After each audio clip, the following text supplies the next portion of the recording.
Well, I'm really excited about this meeting today. It is the new year, and I know there's a lot of teams and there's a lot of folks doing a lot of new year planning, planning out the new year, coming up with vision, with strategy, not only for business, but also for our personal lives. And, we tend to enter the new year with a lot of great ideas and a lot of stuff and a lot of momentum. And what ends up happening is life starts happening and things start happening and all kinds of things start happening. And then, we 3, 4 months go by and then all of a sudden we're like, wait a minute, what just happened? Like what happened to all these great ideas that I had that we're going to be doing and this and that. And, I just got so busy and whatnot. So, one of the things that the parallel advisors have been doing is they've been doing a accountability thing called 40X. And what I've asked Jordan to speak to us today about it and the success that they're having. And then also what we want to do is as an organization, as a Tire of FA, is open that up to see if anybody is interested in being a part of it, a part of the accountability, a part of and again, let me just backtrack. Why is accountability important?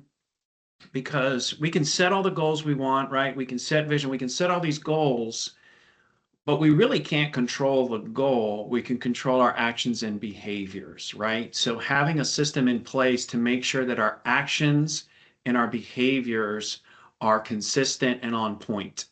And that's what we want to talk about this morning. So I'll go ahead and stop there and turn it over to Jordan. Jordan, thank you so much for sharing with us this morning. Sure. Good morning, everybody. So I'm going to share my screen here and just jump right into this presentation.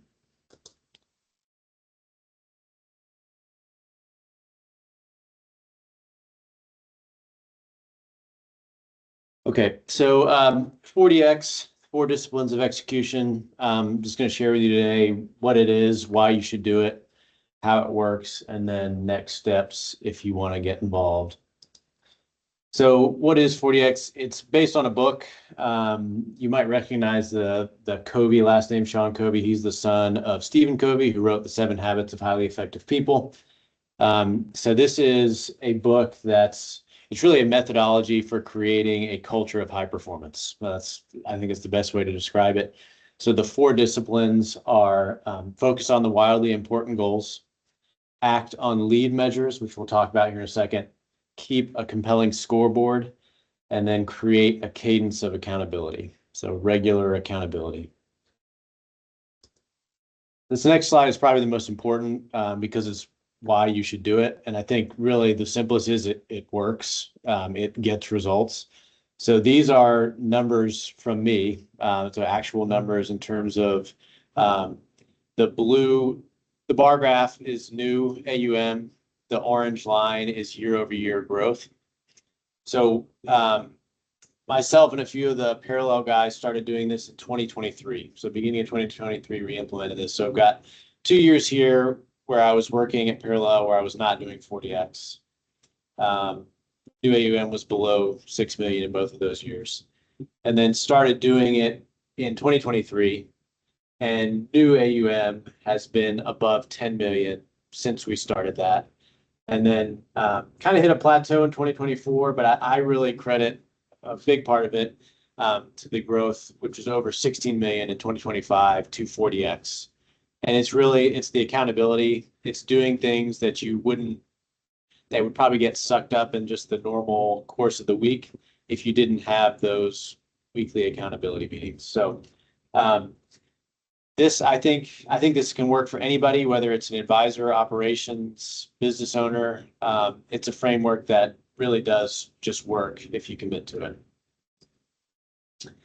So here's an example that 40X gives. So let's just say your wildly important goal, which is the first discipline, is you want to lose 15 pounds by the end of the year.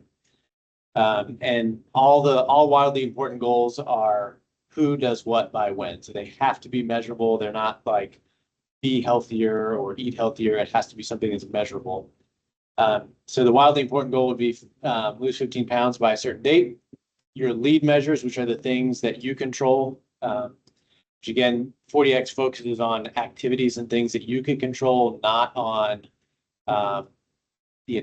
things that are outside your control, like clients deciding to give you money. So diet and exercise would be the lead measures. And then the lag measure, whether or not you're reaching your goal, is just the number that pops up on the scale. So lag measures are things that we can't control. They show us what has already happened, but lead measures are the things that are directly under our control. So that's an example. At a practical level, how does this work? So I've done this with David, Peyton, and Justin on the parallel team. Obviously, I've redacted names here because they don't matter, but this is a screenshot from our the goals, lead measures, and lag measures that we set for each other or for ourselves for 2025. So the thing with WIGs or wildly important goals is they have to be something that wouldn't happen if you didn't give it special attention. So like your normal course of business is not going to just make these goals happen. So it has to be something special, different. And then you can see there are lead measures here. These are just really the critical activities that you feel like are predictive of whether or not you will reach your goal. So again, nobody's making you do a certain number of phone calls a week or reach out to a certain number of clients per week. These are all measures and activities that you are setting for yourself and kind of using the group to hold yourself accountable to those activities. Okay, so these are the goals and lead measures we set for ourselves in 2025. And then, so that's the first two disciplines. The third discipline is keep a compelling scoreboard. So in the book, the authors talk about how, if you're playing a pickup basketball game, people are you're just sort of out there shooting around for fun, not keeping track of who's winning, then tends to be pretty friendly. Not really, nobody's really getting into that much. But when you put a scoreboard up there and you keep track of the score, the level of competition always goes up. And so I think the same holds true in business. People work harder, they play harder, they compete harder when someone is keeping score. So you have to find a way to keep score. We just did that in Excel, and if you're interested in doing this, obviously I'll provide more details, but I think that's a good high level thing. And then before I go to this, so the last discipline of execution is just create a cadence of accountability. So for us, this was a weekly meeting. It was always 30 minutes or less. We always started on time and ended on time or early. This is not intended to be another meeting. Most people don't want to add any more meetings to their calendars, but these are brief. They're just saying whether or not you did the things that you committed to do over the past week. So weekly meetings, 30 minutes or less. If you want to do this, I think the next steps really are reaching out to Brian and indicating you're interested in doing this. And then once we know who is interested, we will form everyone into pods or groups, and then we'll get started. But that is 40X in a nutshell. Are there any questions?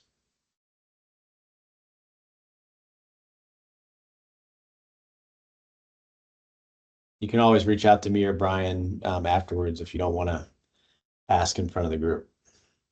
Jordan, did you do any short-term goals, like a milestone awards, like once a month, whoever the most points got something, or anything like that to celebrate? Yeah, so we did, what we do is basically the losers in the group buy the top two people steak lunch at the beginning of the year. But you could certainly do awards, quarterly or monthly. We selected annual because that's what our goals were, but you could certainly do shorter periods. And the point system is tied into the activities? That's right. It's all based on activities. So it's not, you don't really want like supervisors or bosses determining these activities. You want supervisors should review them or bosses should review them, but really it should be those that are involved coming up with their own activities, and you get points based on whether you follow through on the commitments you make week to week. Thank you.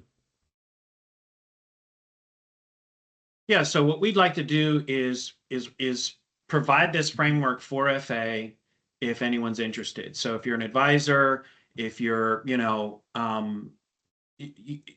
idea is that we would create these small pods of about 3 to 4 people, and it would just, it's really going to accomplish a couple things, right? It's going to help keep us accountable to the things that we're trying to do, obviously. And also, in those conversations, you're going to also hear about what other folks are doing, right? And other things that they're doing to be successful. This can also work with support staff as well. So, it's all it is designed to do is to allow folks to have a framework that the things that they want to do, they're going to stay true to committing them. And when maybe David and Peyton, I know you both are on this call. Justin, I don't know, is Justin here? Yeah, maybe you guys can share a little bit about like just knowing that you had that call, you had next week coming up, and getting your items done or getting your things done, just how motivating that was, or anything along those lines you could share. Yeah, I don't mind Yeah, sharing, so jumping. Go ahead, David. Go ahead. well, we send some sort of proof of what we did. So,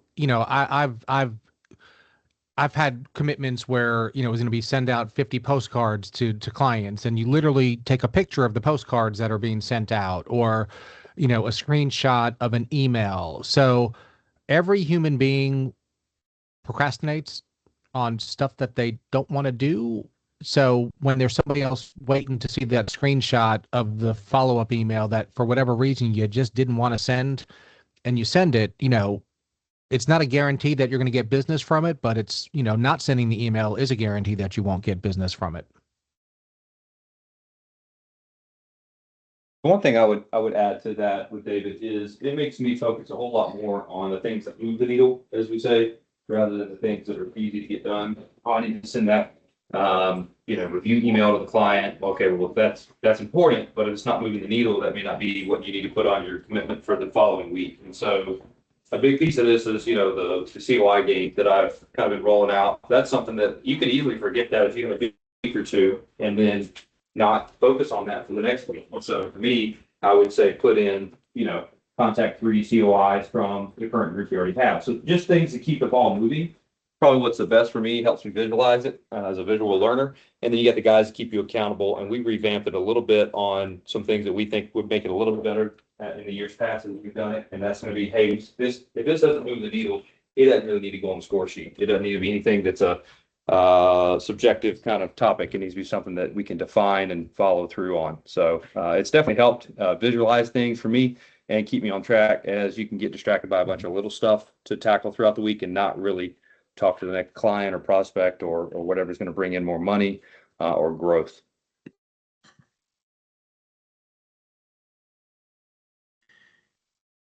Any other thoughts or questions about any of this?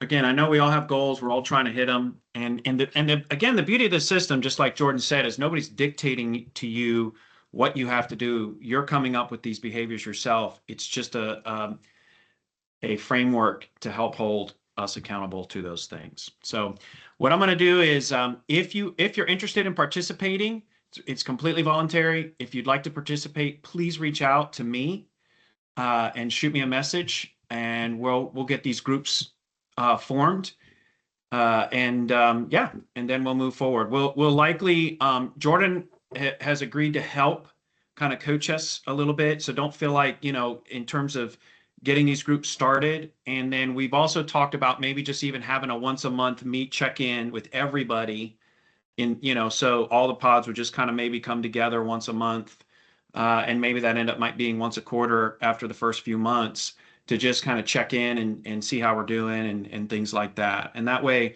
it also just keeps us all knowing what's working, what's not working for folks, and what. So, and we'll likely do that call right after our monthly FA call. So, you know, it's not like an extra meeting or extra week or something. We just would